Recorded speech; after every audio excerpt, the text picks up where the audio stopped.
Hello বন্ধুরা, আজ আমি একটা নতুন রেসিপি তোমাদের কাছে নিয়ে এসেছি। সবুজ মুগ মুগলাই। সবুজ মুগ মুগলাই করতে আমার কি লাগছে তোমাদেরকে দেখিয়ে দিচ্ছি। এখানে আমি সবুজ মুগ ডাল রাত্রেবেলায় ভিজিয়ে রেখেছিলাম। কুকারে আমি সিটি দিয়েছি, খুব হালকা করে সেদ্ধ করে নিয়েছি। এখানে ঘি আছে, মাখন আছে, পেঁয়াজকে বেরেস্তা করে রেখেছি, হলুদ আছে, নুন আছে, শুকনো লঙ্কা আছে, কাঁচা লঙ্কা আছে, আদা আছে, ধনে পাতা আছে। এবার দেখো কড়াইয়ের মধ্যে আমি মুগ ডাল দিয়ে দিচ্ছি।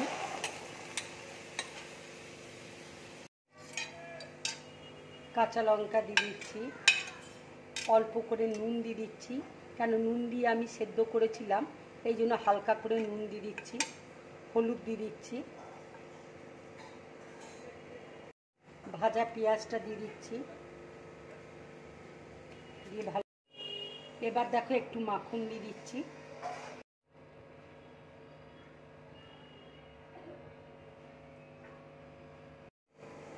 ডালটা দেখো এবার আমি একটু ম্যাশ করে নিচ্ছি।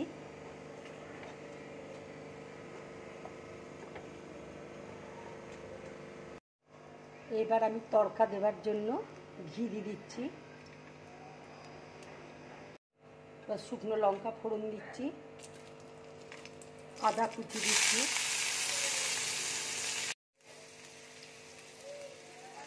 এখান থেকে রেখে দেবো। হ্যাঁ হ্যাঁ। এবার দেখো ডালের মধ্যে আমি তড়কা দিয়ে দিচ্ছি।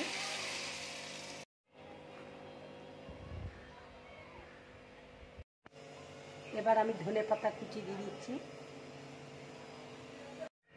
এবার দেখো আমার সবুজ মুগ মুগলাই পুরোপুরি রেডি হয়ে গেছে। এবার আমি একটা বোলের মধ্যে ঢেলে নেব। এবার দেখো আমি ভাজা পেঁয়াজটা দিয়ে দিচ্ছি।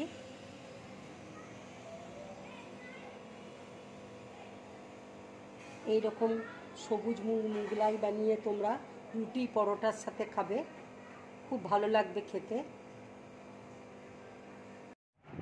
তোমরা এইভাবে সবুজ মুগ মুগলাই বানিয়ে খাবে, খুব ভালো লাগবে।